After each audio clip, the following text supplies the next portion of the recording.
Começamos o Liberdade nesta semana com uma exceção. Fernando Molica não está conosco nestes dias, mas não estamos abandonados, viu? Aqui no nosso estúdio em São Paulo está o advogado Bruno Salles, substituindo então Fernando Molica. Bem-vindo mais uma vez, acho que é o quarto dia, não é, Bruno? Então, você já é da casa, bem-vindo. Bom dia, Elisa. Obrigado por me receber tão bem.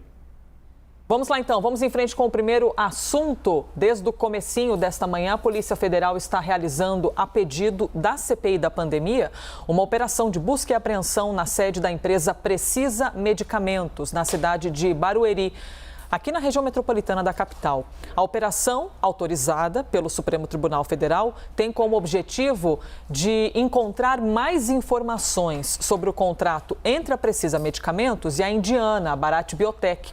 Agentes procuram documentos que estejam relacionados a este contrato. Pelo Twitter, o senador e vice-presidente da CPI da pandemia, Randolfo Rodrigues, afirmou que a CPI tentou, de todas as formas, obter essas informações e não logrou êxito. Fez-se necessário, então, para prosseguimento das apurações, a utilização deste instrumento judicial. Bruno Salles, uma medida necessária, então, entrar na sede da Precisa em busca dos documentos? Elisa, poucas vezes eu vi um caso de tanta necessidade de uma busca e apreensão. A gente se acostumou aqui no Brasil a ver casos de busca e apreensão serem banalizados por conta da espetacularização que o cumprimento de uma medida de busca e apreensão traz. Você vai com a polícia, as pessoas entram, saem com aquelas malas cheias de documentos e isso traz muita mídia.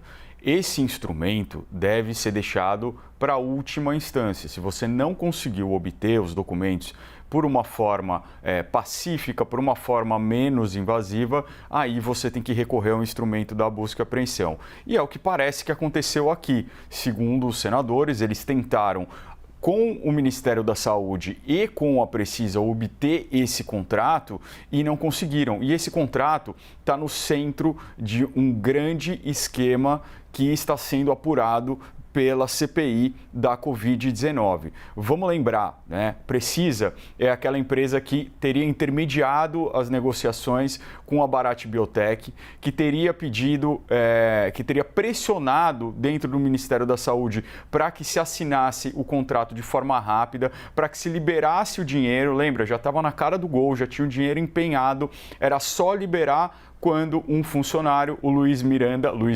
irmão do deputado Luiz Miranda, ele para tudo aquilo, ele segura e fala: nós temos algo muito estranho aqui, eu suspeito de um crime contra a administração pública. Levam isso ao presidente Jair Messias Bolsonaro, pessoalmente, né?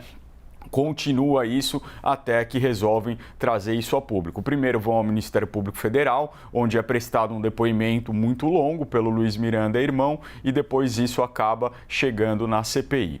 Esse parecer, que foi escrito por alguns juristas que eu já citei aqui, assinado por Miguel Reale Júnior, que não é de esquerda, que não é comunista, Silvia Steiner, que foi juíza do Tribunal Penal Internacional, professora Helena Regina, professor Alexandre Wunderlich, ele mostra que nesse caso, ele define que ali, nesse caso da Covaxin, você teve pelo menos o crime de falsificação, porque a gente lembra que tinha aquelas colagens grosseiras, estelionato, advocacia administrativa pela pressão e uma possível prevaricação do presidente da República, fora possíveis crimes de corrupção. E essa medida de busca e apreensão hoje, ela é muito importante para aprofundar essa investigação e entender quem receberia uma vantagem indevida por conta desse contrato, porque os termos desse contrato são desconhecidos ainda da CPI.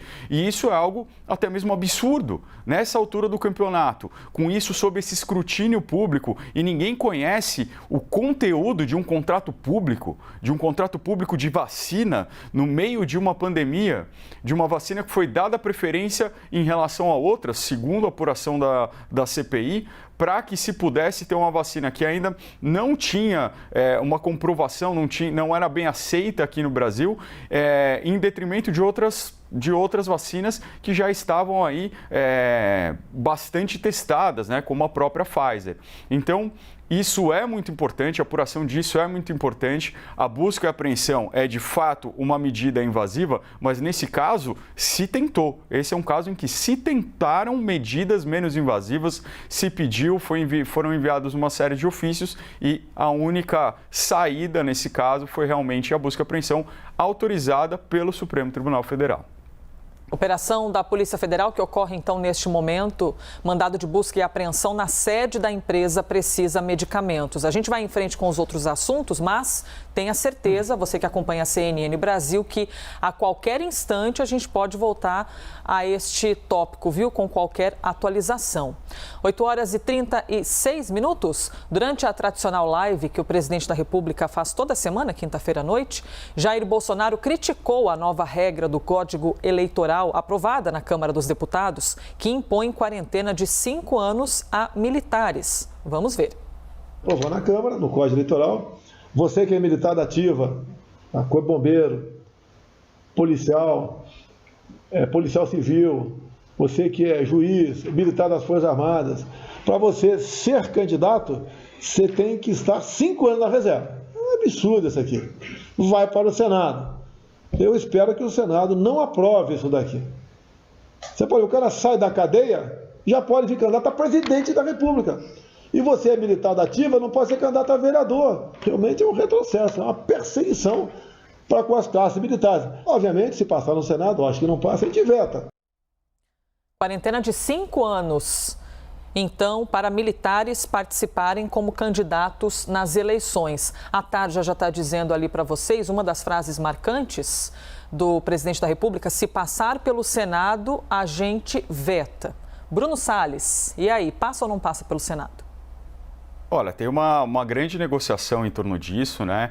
É uma discussão bem acalorada, foi bem acalorado na Câmara, no Senado também deve ser bem acalorado, e a gente tem aí duas forças que se conflitam. Por um lado, a gente tem essa dificuldade e esse medo, esse justo receio de que funções públicas possam ser usadas com fins eleitorais. A quarentena, ela serve exatamente para isso. Para quê? Para que eu, no desempenho de uma função pública, de uma função de Estado e não numa função de governo, como é a magistratura, como são as Forças Armadas, eu não use a minha função para fins eleitorais, para que eu possa me capitalizar politicamente para me eleger depois. Por outro lado, a gente tem o princípio democrático de que qualquer pessoa pode se eleger. Então não é uma questão simples, não é uma questão que está ali bastante desenhada, ela ainda é bastante debatida e imagino que no Senado ela ainda possa ser mais amadurecida ainda. É muito importante a gente perceber que hoje existe em muitos lugares essa tentativa, sim, de politização de alguns cargos que são de estados. A gente viu recentemente um policial militar blogueiro do Rio de Janeiro que acabou sendo expulso das forças, que gravava as operações, que estava ali fazendo lives no meio de uma operação policial.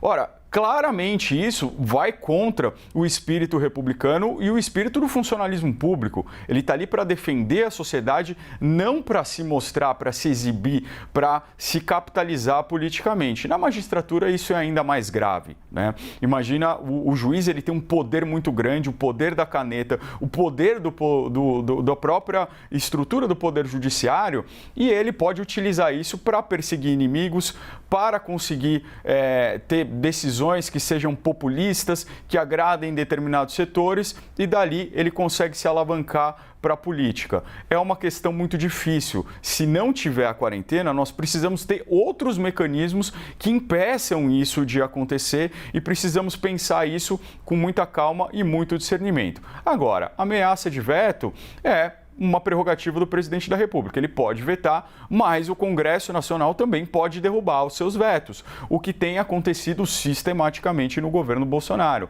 Ele tem tido seus vetos derrubados quando se volta com o texto para as casas do Congresso. E isso vai gerar mais um tipo de desgaste para o presidente da República. Então, é uma ameaça, mas que ele sabe que não vai se sustentar se o Congresso tiver forças, tiver acordo suficiente para passar a quarentena de militares e de juízes. Vamos em frente para o próximo assunto, falando agora sobre o novo Bolsa Família, que se chama Auxílio Brasil. Existe o desafio aí, né, por parte da equipe econômica, de onde tirar o dinheiro para bancar esse Bolsa Família turbinado. O Palácio do Planalto anunciou que o presidente Jair Bolsonaro editou um decreto que altera as alíquotas do IOF, o Imposto sobre Operações Financeiras de Crédito, Câmbio e Seguro ou relativas a títulos ou valores imobiliários. Com a mudança, o governo afirma que a arrecadação federal vai aumentar em mais de 2 bilhões de reais, recurso que, segundo o governo, vai ter impacto direto no programa Auxílio Brasil, a versão turbinada do Bolsa Família. Bruno Salles, tem de tirar dinheiro de algum lugar? O governo federal está aí trazendo a proposta de de qual bolsa ou carteira ou bolso sairia esse dinheiro. Como você avalia a alternativa proposta pelo governo federal?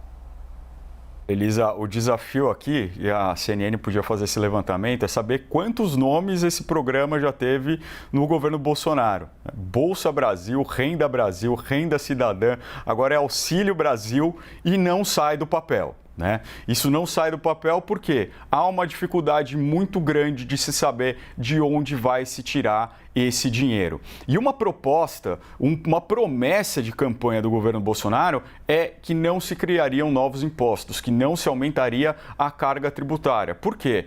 Vamos lembrar que Bolsonaro é eleito com uma plataforma conservadora nos costumes e liberal na economia. Aliás, ultraliberal, uma filiação à escola de Chicago, inclusive uma teoria econômica já bastante abandonada pela própria escola de Chicago.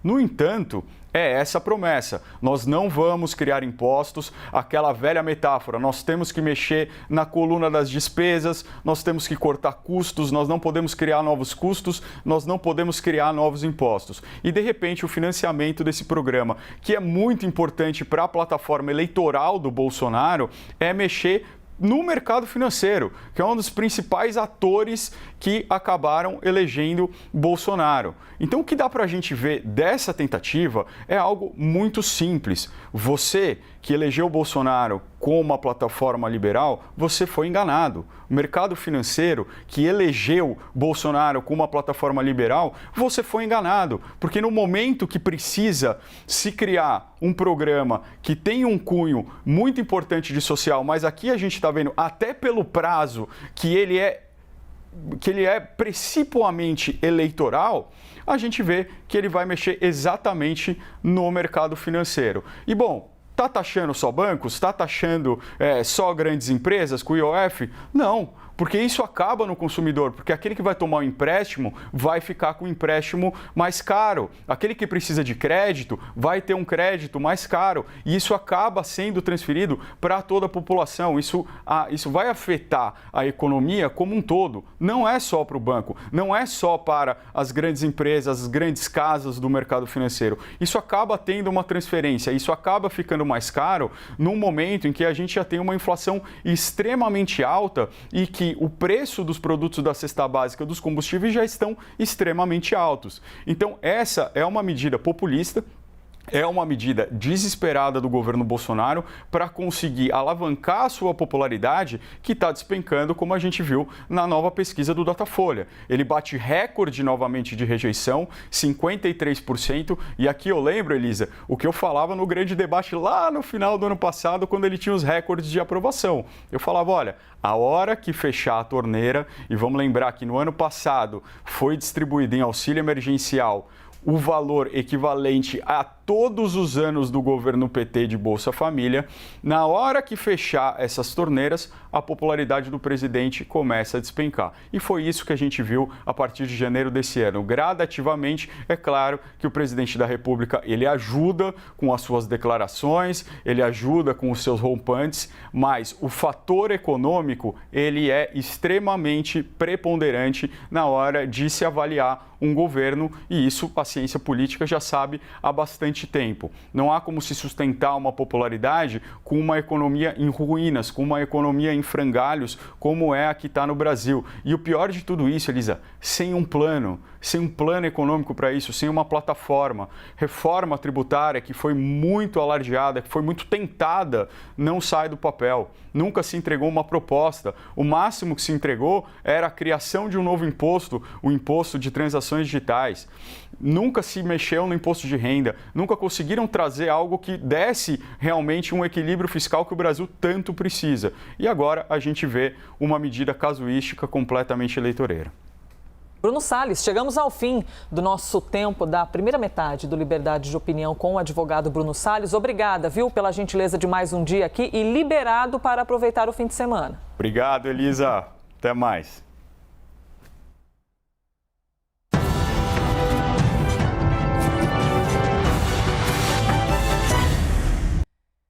Importante sempre lembrar, apesar de você já saber, que as opiniões emitidas pelos comentaristas do quadro não refletem necessariamente a posição da CNN.